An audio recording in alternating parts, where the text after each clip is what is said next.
Halo, selamat siang Kak. Kenalin, nama aku Dinaya. Aku siswi dari SMPD Pemasarakatan Ilahi Kota Tangerang. Kak, kalau boleh tahu namanya siapa dan saat ini kuliah di jurusan apa?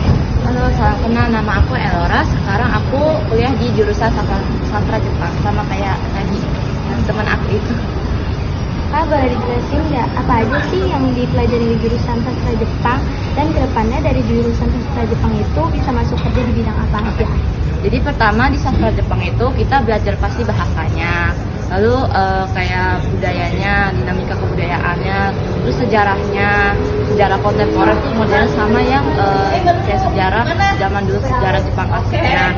Terus kita juga belajar fonologi, morfologi, dan untuk prospek kerja kedepannya itu nanti kita bisa apply kerja di Jepangnya gitu. Kalau misalkan kita udah punya kemampuan level bahasa Jepang tinggi, misalkan kalau di Jepang kan itu kualifikasi bahasanya kan N5, N4, N3, N2. Kalau misalkan udah punya sertifikat kalau bahasa Jepang N2 ke atas itu udah bisa apply kerja di Jepang.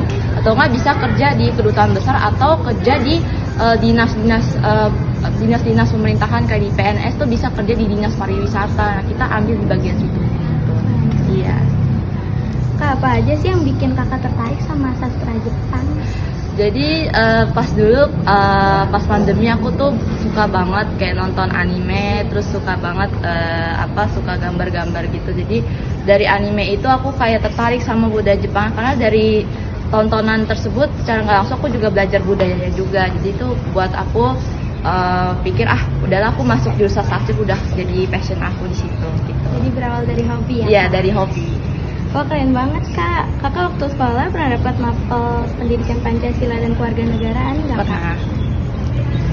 Kalau menurut kakak, apa sih pentingnya mapel pendidikan Pancasila dan kewarganegaraan bagi kita sebagai pelajar?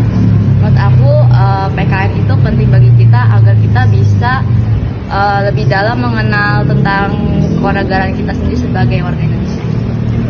Waktu makan nih Kak sama aku. Boleh. Apa semboyan negara kita Kak? Bhinneka Tunggal Ika. Apa lambang negara Indonesia? Garuda Pancasila. Wah, keren.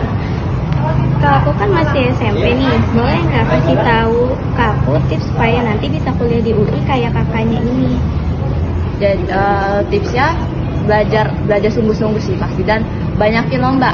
Karena dulu aku lolos jalur SNBP. Jalur SNBP itu jalur prestasi. Jadi kayak kamu langsung masuk aja gitu. Jadi nggak usah, itu pun gratis. Jadi kayak nggak usah bayar apapun, tuh langsung masuk. Tapi itu kamu harus ningkatin nilai kamu selama 3 tahun itu. Jadi pas selama kelas 10, kelas 11, kelas 12 itu nilai kamu tuh harus kayak stabil atau enggak minimal ya naik lah, perlahan naik, jangan sampai turun, karena itu nanti pengaruhnya bisa masuk ke kategori eligible atau nggak eligible. Itu artinya kamu tuh kayak dapat undangan untuk bisa daftar SNBP gitu.